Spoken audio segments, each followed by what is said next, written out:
Capítulo 4. Un año había transcurrido desde que Jovita y su madre pertenecían a la nómina doméstica de don Nicolás Torres.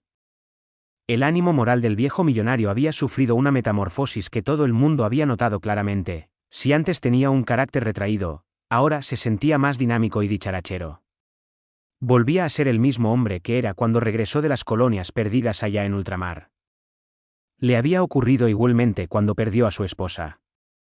El hueco que había dejado en su corazón había permanecido año tras año sin poderlo llenar de alguna esperanza de felicidad. Ahora, su cambio se debía únicamente a que en la casa había dos mujeres que hacían olvidar, al menos en parte, las penas que durante tantos años le embargaban su firme voluntad.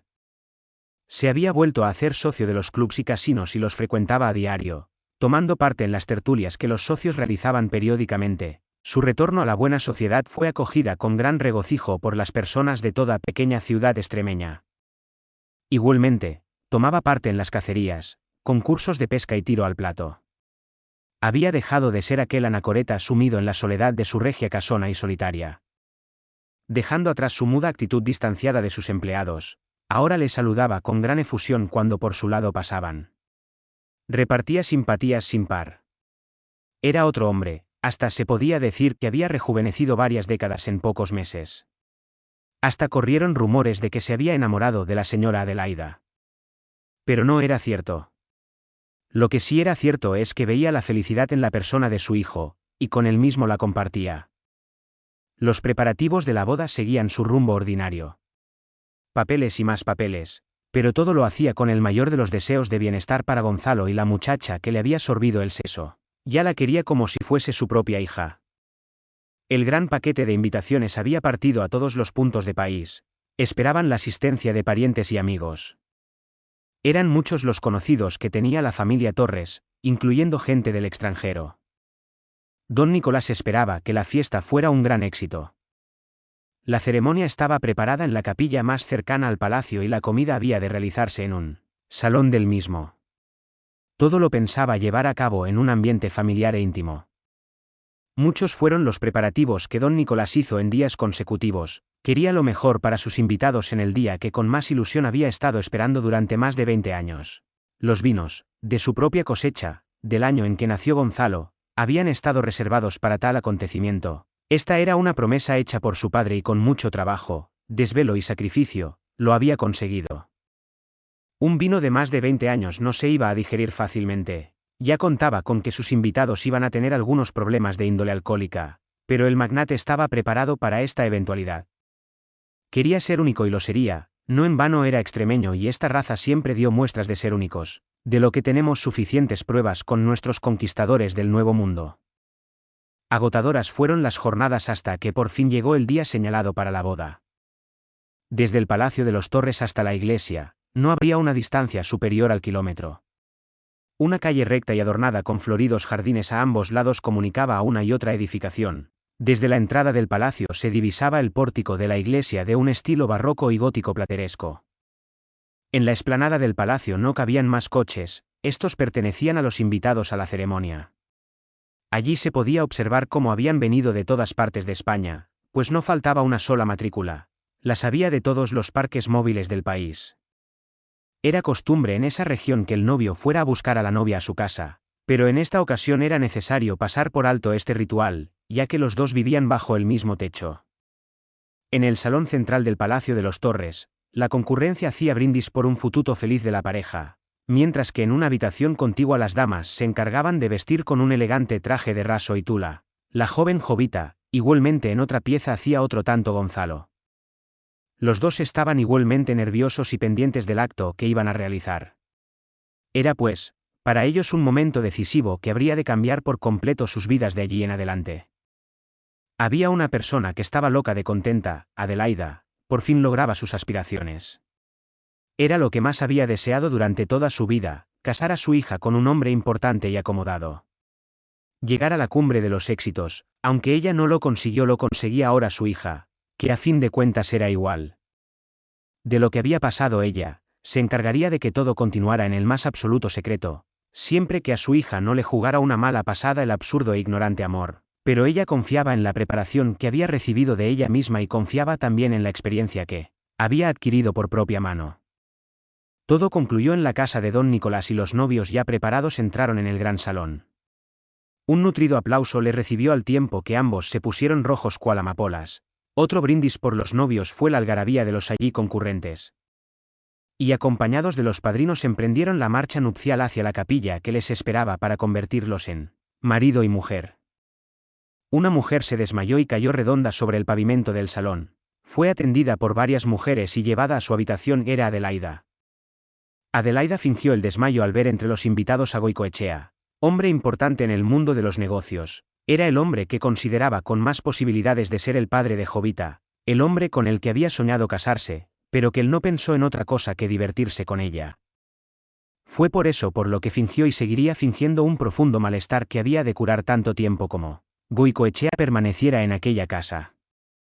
Una vez ya en su habitación volvió en sí, junto a ella permanecía una de las criadas de la casa, precisamente en la que más confianza tenía. No supo en un principio si confesarse a ella o guardar su secreto para siempre, pero un secreto se guarda mal durante mucho tiempo y este era el problema de Adelaida. Ya era hora de que descansara su conciencia en alguien de su confianza y desahogara aquella nostalgia tan profunda que la embargaba. Poniéndose sentada sobre el lecho llamó a Rosa y le dijo con mucho aplomo: ¿Puedo tener absoluta confianza en ti? Puede tenerla, señora.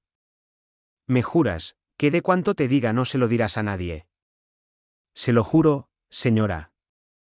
Pues bien, y comenzó a explicarle su vida, omitiendo lo de su hija, pues aquello no le estaba permitido decirlo y menos poniendo de por medio la honra de su ser más querido. ¿Sabes por qué estoy aquí mientras se celebra la ceremonia más sagrada de mi única hija? Pues estoy aquí, bien a mi pesar de mi voluntad, pero temo que ese hombre me reconozca y me delate, con ello echaría a perder la felicidad de mi hija. Hace usted bien. Ella nada tiene que ver con su pasado y de ahora en adelante se le presenta una nueva vida, llena de bienestar y cariño, porque el señorito es muy bueno, igual que su padre. Yo creo que sabrá hacerla feliz. Dios te oiga. Y siguieron charlando durante largo rato. Mientras tanto en la iglesia, el sacerdote celebraba con toda gloria la ceremonia del casamiento de los nuevos señores de Torres. Ella sabía muy bien lo enigmática que era su madre y fue por eso por lo que se tranquilizó. Cuando hubo terminado la misa, y sin que nadie se percatara de ello, hizo llamar a su criada personal y le ordenó que fuera a ver qué le pasaba a su señora madre. Al poco tiempo regresó la sirvienta comunicando a la desposada que su madre se encontraba indispuesta, pero que no tenía mucha importancia. Así se lo había comunicado a Adelaida. Al terminar la ceremonia don Nicolás hizo entrega del regalo de bodas. Se trataba de una escritura otorgada a nombre de su hijo, la villa donde residían. Era un anticipo de la gran herencia que en un día había de llegar a su poder. Desde aquel momento la villa pasaría a tomar el nombre de Villa Jovita, en honor a la encantadora esposa. Muchas felicidades le aguardaban a Gonzalo, su amante esposa haría todo lo posible por hacerle feliz y dichoso, él también se lo merecía, formaban una pareja encantadora y había dos personas. Pero estás por separado que también disfrutaban de esa felicidad, eran don Nicolás y Adelaida. Toda la tarde duró el festejo en el mejor restaurante de la ciudad, y cuando ya entraba la noche los invitados fueron marchándose, cada uno de ellos a su punto de origen. Cuando se regresó a la villa, el silencio y la tranquilidad volvió a reinar en el seno de la familia. Al día siguiente partirían los recién casados en viaje de bodas por varios países no dejando de visitar las Antillas y varios países orientales, tan misteriosos como exóticos, que habrían de dejar un profundo e imborrable recuerdo en el corazón de Jovita. El programa estaba trazado para 2 o 3 meses y durante este tiempo Adelaida se aburría en la solitaria mansión que ya pertenecía a su propia hija. Por su cerebro cruzaban ideas tan absurdas como imposibles. En su gabinete pensó tan solo por un momento, pero esta fue una idea fugaz. ¿Y si incitara al viudo a que se fijara en mí? Pero, ¿y si faltara y me pusiera en evidencia? ¿Qué diría después mi hija? No, no podía correr ese riesgo. Esperaría día tras día. Si por una casualidad el viejo se fijaba en su humilde persona, cosa que no consideraba factible, entonces obraría en consecuencia, pero sería complicar las cosas. Esperaba que el matrimonio de su hija con Gonzalo pronto diera el fruto deseado y la obsequiaran con un nietecito. Entonces se ocuparía personalmente de él y allí encontraría la eterna felicidad y se colmarían sus egoístas deseos de ser, si no rica ella, si la madre de una heredera rica. Confiaba en Dios de que así fuera. Desde el día de la boda, don Nicolás dio órdenes de que la señora Adelaida fuera como de la familia y pasó a ocupar una de las habitaciones de la casa. Se le adjudicó una sirvienta de compañía y ya no tenía servicio alguno que cumplir. Era la madre de la señora de Gonzalo, un miembro de la familia Torres. Adelaida escogió la compañía de Rosa. Desde aquel momento Rosa pertenecía por completo a su señora Adelaida. Más que una sirvienta era una amiga en la que descansaba y confiaba por entero, en la que depositaba su confianza y con ella hacía las más íntimas confidencias, y Rosa le guardaba el más absoluto secreto, era como un perro fiel. Juntas hacían sus paseos matinales, juntas hacían las compras en los comercios y visitaban los centros benéficos donde Adelaida daba limosnas para los necesitados, siempre a nombre de la casa, como desde hacía muchos años tenía esta bienhechora costumbre. Llegaron a sentir tal afecto una por la otra que se podía decir que se amaban, cual si fueran hermanas. Así fue como se enteró Adelaida de que la familia Torres tenía un defecto congénito, es decir, que desde varias generaciones anteriores la dinastía de los Torres eran sumamente estériles. Cada familia lo más que habían podido tener era un hijo y varios de los matrimonios de esta familia no habían dejado descendencia. A Adelaida esto empezó a preocuparle seriamente, ella quería que su hija tuviera niños, herederos legítimos. Su primordial interés aparte del amor que iba a disfrutar Jovita, era heredar las enormes propiedades del magnate, y si resultaba que su yerno era estéril sus ambiciosos fines se verían truncados. En su cerebro comenzó a bullir una idea, pero de momento no se la comunicó a su inseparable Rosa, era en extremo delicada como para compartirla con alguien.